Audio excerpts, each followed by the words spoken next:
ఇప్పుడు సాధారణంగా వేడిగా ఉన్న ప్రాంతాల్లో కిడ్నీ సమస్యలు వచ్చే అవకాశం ఎక్కువగా ఉందని చెప్పేసి అంటున్నారు. సో మనం కూడా ఆల్మోస్ట్ హైదరాబాద్ లాంటి ప్రాంతంలో ఉన్నప్పుడు సో ఇది వేడి ప్రాంతమే. అంటే కిడ్నీ సమస్యలు ఇప్పుడు రాను రాను పెరుగుతున్నాయి. మనం దీన్ని ఎలా చూడాలి? Any preventive measures are there? Number 1 మీరు చూసారు అంటే మనం ఇంతవరకు డిస్కస్ చేసుకున్న దాంట్లో కూడా వాట్ హెస్ హ్యాపెండ్ అల్టిమేట్లీ, మీకు యూరిన్ ఎక్కువ సార్లు పోయలేకపోతే మీకు ప్రాబ్లమ్స్ వచ్చే అవకాశం ఉండొచ్చు. ఏది లేడీస్ గురించి మనం మాట్లాడుతూ ఇన్ఫెక్షన్స్ గురించి మాట్లాడుతూ ఆ మాట అనేసాం. జనరల్గా చూద్దాం, మనకు ఏంటి ఇది మనం ట్రాపికల్ కంట్రీ అనుకుంటాం అంతే కదా. ఈ ట్రాపికల్ కంట్రీలో ఎండలు ఎక్కువ ఉంటాయి, అందుకనే మనకు చెమట రూపేణా చాలా మటుకు వెళ్ళిపోతూ ఉంటుంది. సో మూత్రం అనేది తక్కువగా తయారవుతుంది. దీనివల్ల ఏమేమి ప్రెడిక్ట్ అవుతాయి మనకు? సపోజ్ మన క్వాంటిటీ ఆఫ్ యూరిన్ తగ్గినప్పుడు ఏమవుతుంది? స్టోన్స్ రావచ్చు. నెంబర్ 1 మీలో డిహైడ్రేషన్ వస్తుంది. నెంబర్ 2 ఇప్పుడే అనుకున్నాం యూరిన్ ఇన్ఫెక్షన్స్ వచ్చే అవకాశం ఉంటుంది, ఎందుకంటే మూత్రం తొందరగా పోయారు, ఎక్కువసార్లు లేటుగా పోస్తారు అనేది ఈ 2 ప్రాబ్లమ్స్ జరిగే అవకాశం ఉంటుంది.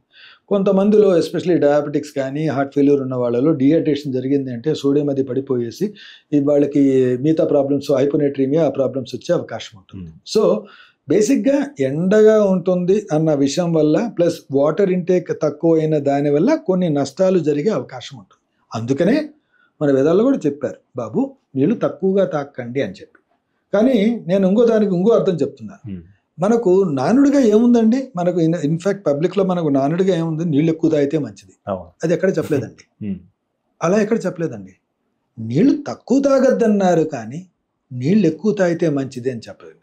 నా దగ్గరకు వచ్చే పేషెంట్స్ లో ఒక 10% ఇలా ఉంటారండి. ఎక్కువ తాగి రోజుకు 6 లీటర్లు 7 లీటర్లు 8 లీటర్లు తాగి 20 సార్లు వస్తుంది 30 సార్లు వస్తుందని మూత్రాన్ని దానికి మందులు వేసుకుంటా ఉంటారు. సో ఒకసారి మేము మీకు టోటల్ యూరిన్ ఎంత వస్తుందని లెక్క పెట్టామంటే 5 లీటర్లు వస్తుందంట. 5 లీటర్లు పోయాలంటే నువ్వు కనీసం 25 సార్లు 20 సార్లు పోయాల్సిందే కదా. ఇప్పుడు ఆ 20 సార్లు 10 సార్లు చేయడానికి మందులు వేసుకుంటే కానీ మాత్రం తగ్గుతుందా అది? సో ప్లీజ్ దీన్ని ఒక మిస్ఇంటర్ప్రిట్ గా చేసుకున్నారు. జనరల్గా ఇది ఒక చాలా తరచుగా జరిగే ప్రాబ్లం అనమాట. ఎక్కువ తాగితే మంచిది. ఇంకో క్వశ్చన్ అడుగుతూ ఉంటారు, నీళ్ళు ఎంత తాగాలండి? 2 లీటర్లు తాగితే చాలా, 3 లీటర్లు తాగితే చాలా? అలా కాదు, ఇట్స్ నాట్ ఇట్. మీరు తక్కువ తాగకుండా ఉండాలి. అది ఎలా ఉంటుంది? మీరు చేసే పని బట్టి ఉంటుంది. నేను పొద్దున్న నుండి సాయంత్రం వరకు ఏసీ రూమ్లో ఉంటాను, నాకు చెమట ఇంత కూడా పట్టదు. నేను 1.5 లీటర్ తాగినా 2 లీటర్ తాగినా అదే ఎక్కువ నాకు. అదే వ్యవసాయం చేస్తూ ఉంటాడు, ఈ ఎండలో వ్యవసాయం చేశాడు అంటే వాడు ఒక 2 గంటలు పని చేస్తేనే 1 లీటర్ చెమటలో వెళ్ళిపోతుంది. అటువంటి వాడు 3 లీటర్లు తాగినా తక్కువే అయిపోతుంది. సో మనకున్న పరిస్థితిని బట్టి, మనం ఎలాంటి పరిస్థితుల్లో పనిచేస్తున్నాం అన్న బట్టి, మనకి ఎంత చెమట వస్తూ ఉంది అన్న దాన్ని బట్టి మీరు ఎంత తాగాలనేది డిసైడ్ అవుతుంది.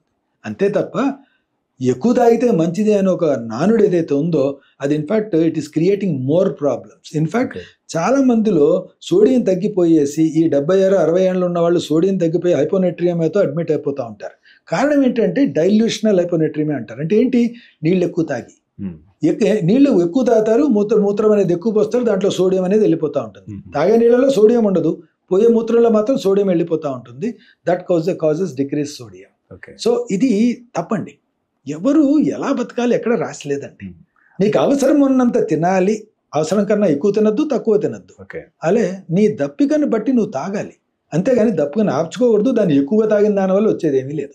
అంటే ఇప్పుడు దప్పికను బట్టి వాటర్ తాగాలా, లేదా ఇప్పుడు మనం మూత్రం కలర్ను బట్టి తాగాలా? ఇప్పుడు మూత్రం 3 కలర్లో వస్తుంది అనుకున్నాం సాధారణంగా, లేత పసుపు లేదా పసుపు కలరు, ముదురు పసుపు అనుకున్నాం.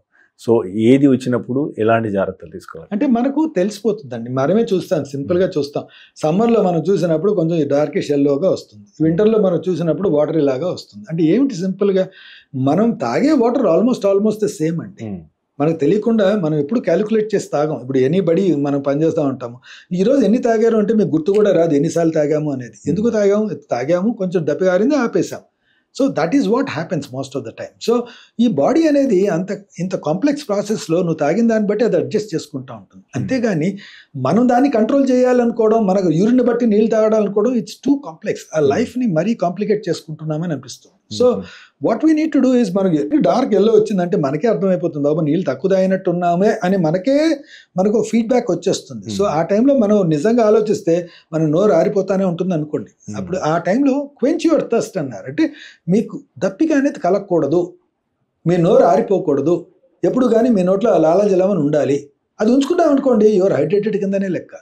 ఏ రోజైతే మీరు డిహైడ్రేట్ అవుతారో ఆ లాలాజలం కూడా తగ్గిపోతుంది. You will be looking for your wetness in your mouth.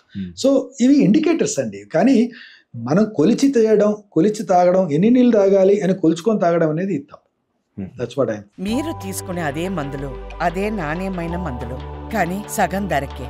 అవును, మెడ్ ప్లస్ బ్రాండ్స్ పై 50 to 80% తగ్గింపు.